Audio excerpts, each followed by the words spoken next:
Então, gente, sejam bem-vindos aqui no nosso estudo das religiões do mundo.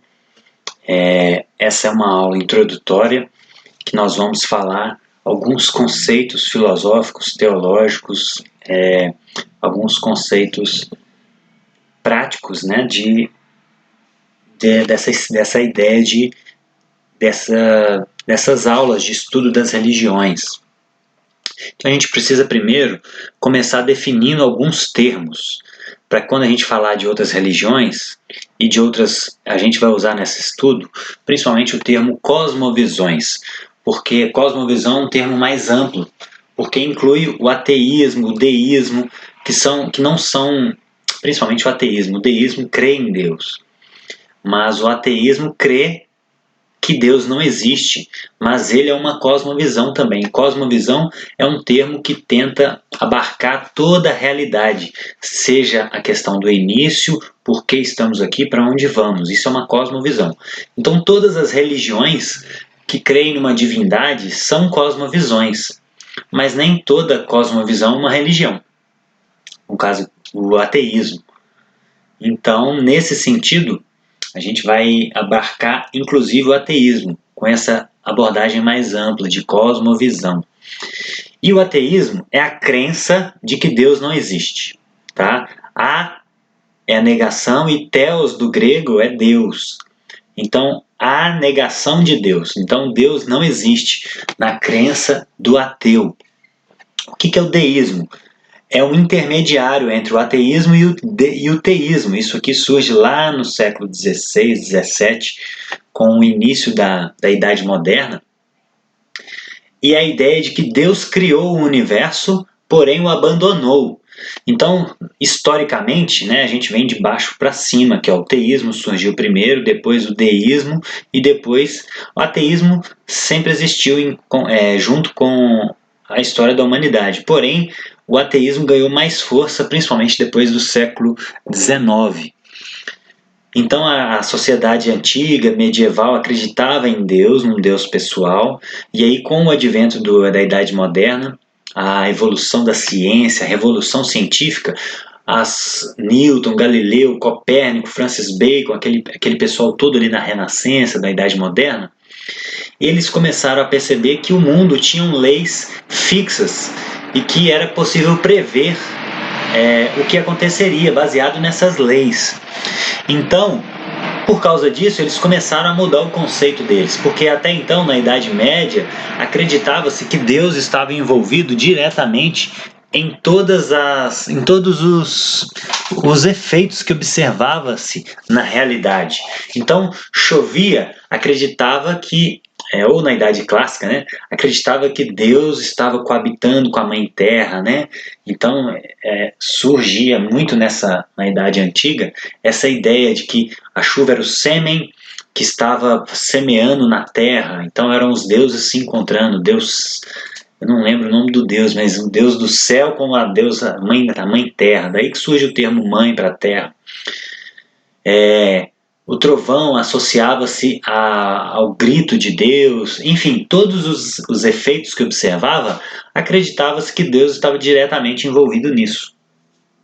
E aí, na Idade Moderna, entende-se que existiam leis fixas. A água condensa e aí ela vai atingindo uma temperatura tal que vai diminuindo a temperatura até o momento que ela fica pesada, vai se agrupando as moléculas e cai em forma de chuva, forma as nuvens e cai em forma de chuva. Então, para o deísta, o mundo ele tinha leis fixas que funcionavam por si. Então, Deus existe para o deísmo, ele criou o universo, criou o mundo, organizou tudo, ele é o grande design do universo, porque eles ainda não tinham aderido à ideia irracional do ateísmo, de que tudo surgiu ao acaso, né? Tudo se organizou ao acaso, contrariando as leis da termodinâmica. Então, eles entendiam ainda que Deus existia, porém ele tinha dado corda e abandonou o universo. Deus era só transcendente, não era imanente, ele não intervinha no mundo. O teísmo é a ideia de que existe um Deus pessoal, né? Existe um Theos, existe um Deus pessoal. Ele é pessoal porque é diferente do panteísmo que nós vamos ver aqui, que é um Deus impessoal. O Deus teísta é um Deus pessoal que intervém na realidade. Diferente do deísmo, ele é transcendente também, mas ele é imanente. Ele entra no mundo, ele fala, ele se revela, ele tem desejos, ele tem uma vontade, né? Uma mente. É uma mente, Deus é uma mente, por isso ele é pessoal. Em algum momento ele decidiu criar o universo, por isso ele é pessoal. A ideia monoteísta é a ideia de que existe um Deus, né? Mono, existe somente um Deus. Politeísmo é a ideia, é a crença que existem vários deuses, né? Poli. Monolatria é a ideia de que existem vários deuses, porém a adoração a um Deus é de forma predominante. Então isso é muito comum em crenças politeístas, adorarem um Deus de forma preponderante, né? Mas admite-se a ideia de a existência de outros deuses. O panteísmo, o agnosticismo, perdão, é a negação, né? Como a gente viu no ateísmo. Gnosis é conhecimento, é a palavra grega que significa conhecimento. Então, o agnóstico, ele acredita que não se pode conhecer a existência ou não de Deus. Ele não sabe se Deus existe. O ateu afirma e crê que Deus existe. O agnóstico não sabe.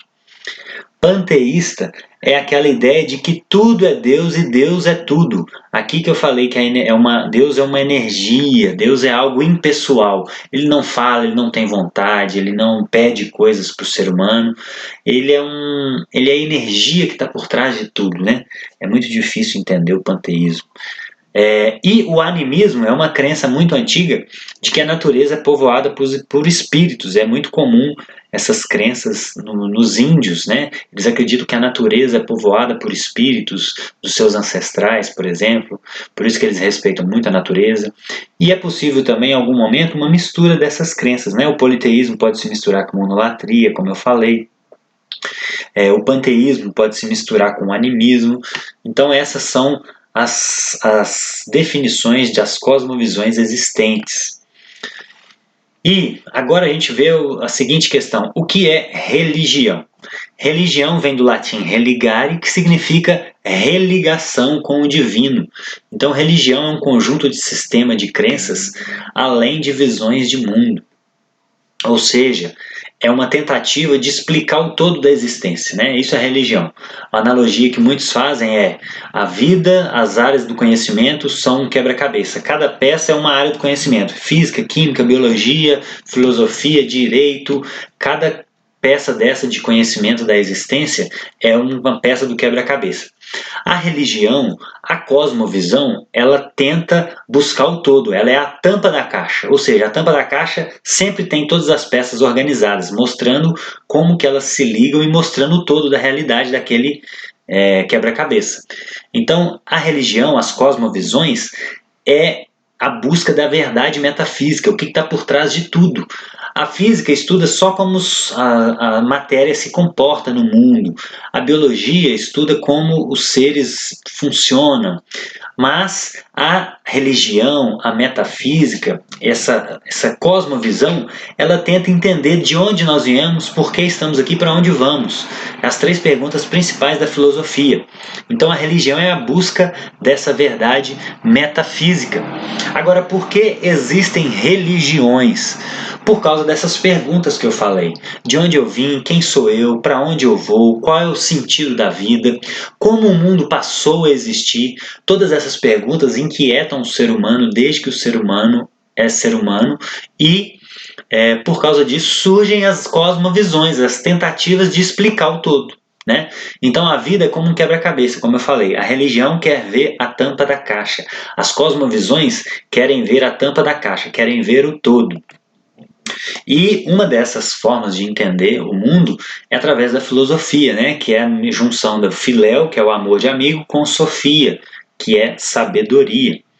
Então a filosofia é o exercício mental da razão na busca da verdade, de todas as verdades, mas em especial das verdades metafísicas, porque a ciência, a filosofia antiga, ela buscava descobrir tudo, Mas aí, com o advento da modernidade, as ciências naturais se desvincularam e aí elas passaram a estudar mais o mundo físico e a filosofia ficou mais com a parte metafísica, né, do que é a verdade, o que é amor, certo e errado. São questões metafísicas, ou seja, estão além do mundo físico. Meta significa além. Físico é mundo físico, né?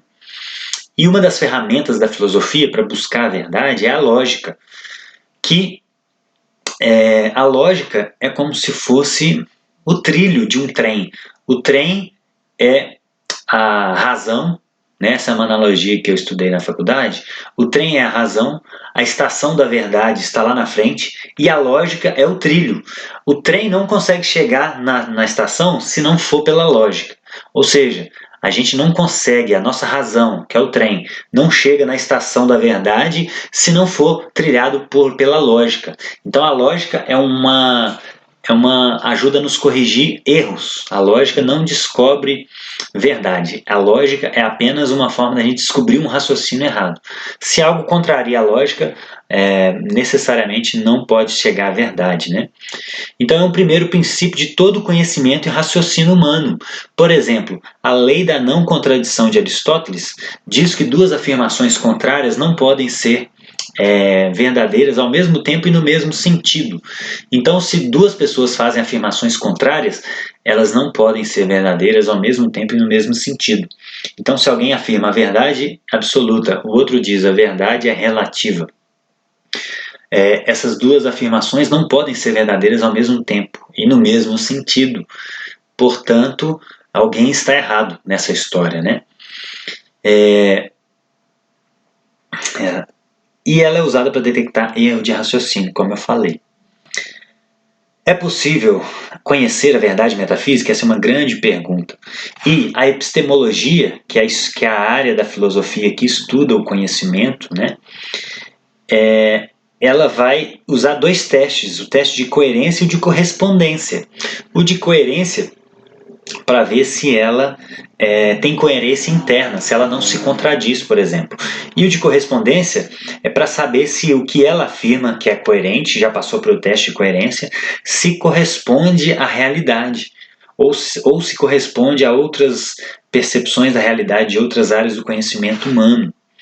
Então, os fatos das disciplinas acadêmicas devem estar em coerência entre si para corresponder à verdade.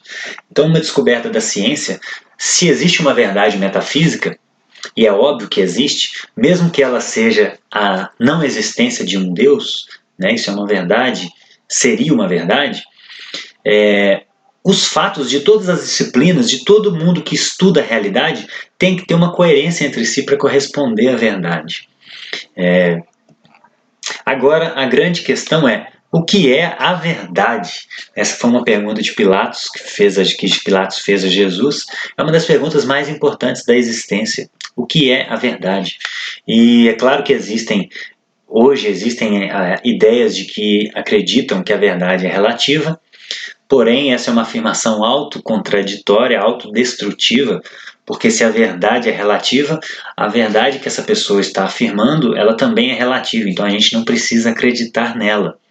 Então, a afirmação, a verdade é relativa, ela se destrói, porque ela não passa no próprio teste. Ela já é a mesma coisa de eu falar, não precisa acreditar em mim, né, no que eu estou falando.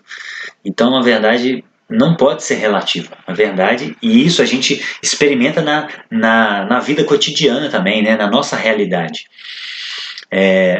Os fatos estão aí. Então, se houve um assassinato, existe uma verdade sobre aquilo. Alguém matou aquela pessoa ou ela se suicidou. Então existe alguma verdade. O fato de alguém dizer que não existe uma verdade não significa que não exista, né? A realidade está fora de nós. Por quê? Porque a verdade é a realidade ou aquilo que é.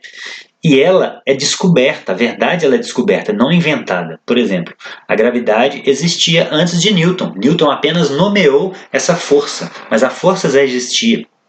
A verdade ela é transcultural.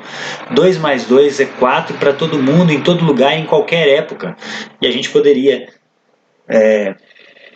universalizar isso aqui, porque os números também eles são uma convenção, mas A proposição, isso que é o mais importante. O que esses números querem dizer, isso é verdade em todo lugar. Alguma outra cultura pode escrever o número 2 de uma outra forma, pode ter um outro símbolo para a adição, enfim, isso não importa. O que importa é a proposição, é o que isso aqui está querendo dizer, o que esses símbolos querem dizer. A verdade também é imutável, ou seja, a Terra não era plana porque alguém acreditava que ela era. A nossa crença não faz a verdade. A nossa crença tem que se submeter à verdade, que se ajoelhar diante da verdade, diante da realidade. A gente pode acreditar em coisas erradas, ou a gente pode não ter como saber qual é uma verdade, mas isso não torna a verdade relativa, apenas torna ela de difícil descoberta ou de impossibilidade de descoberta. A gente não tem como descobrir se existem vidas em outras galáxias, em outros planetas. Mas isso não significa que pode existir ou não. Uma dessas duas afirmações são verdadeiras. A gente não tem como saber, mas uma das duas são verdadeiras. E todas as verdades são verdades absolutas. Ou seja, toda verdade é uma verdade para todo mundo. Não são questões de gosto. Eu posso não gostar da ideia de que a Terra é redonda, porque eu sou um terraplanista, por exemplo, mas isso não torna a verdade a Terra chata por causa disso, plana. A verdade, ela está além de nós, né? E uma grande pergunta nesse sentido todas as religiões levam a Deus? Essa é uma falácia muito comum nos nossos dias. E obviamente que não, logicamente que não. Por quê? Porque elas fazem afirmações contraditórias. É claro que todas elas têm algumas questões que podem ser verdadeiras em todas elas. Por exemplo, todas elas afirmam que Deus é amor, por exemplo. Todas as religiões, né, que creem em Deus. E nesse ponto elas podem estar certas. Agora, o que significa o amor? Isso varia. Né? Todas elas afirmam que, todas as crenças monoteístas, por exemplo, afirmam que Deus criou o mundo, ok. Nesse sentido, todas estão certas. Mas, quando elas vão falar sobre a essência de Deus, se Deus é um ou se Deus é três, né? Como o Islã, o judaísmo acreditam que Deus é um, e o cristianismo acredita que Deus é três em um, né? A trindade, aí elas divergem. Então, um outro exemplo claro a Bíblia afirma que Jesus ressuscitou. O Alcorão, na Surata 4157, afirma que Jesus não ressuscitou. Nesse ponto, eles estão fazendo afirmações contraditórias, que não podem ser verdadeiras ao mesmo tempo e no mesmo sentido. Logo, uma das duas opções está certa. Alguém está errado nessa história. A verdade não é relativa porque duas pessoas fazem afirmações contraditórias. Alguém está certo. Ou Jesus nem existiu. Essa é uma outra possibilidade. Talvez Jesus nem tenha existido. Aí outras pessoas estariam certas. Mas se Jesus existiu, ou ele ressuscitou ou não. Então uma das duas está certa. E falácia é um erro de raciocínio, é uma forma errada de tentar descobrir a verdade. Então, falácia geralmente quebra as leis da lógica, né? Por quê? Porque elas não podem chegar à verdade sem a lógica. Então, exemplos de falácias, por exemplo, a verdade é relativa, como eu já falei. Isso é uma falácia porque essa afirmação também é relativa, então eu já desconsidero o que ela está falando.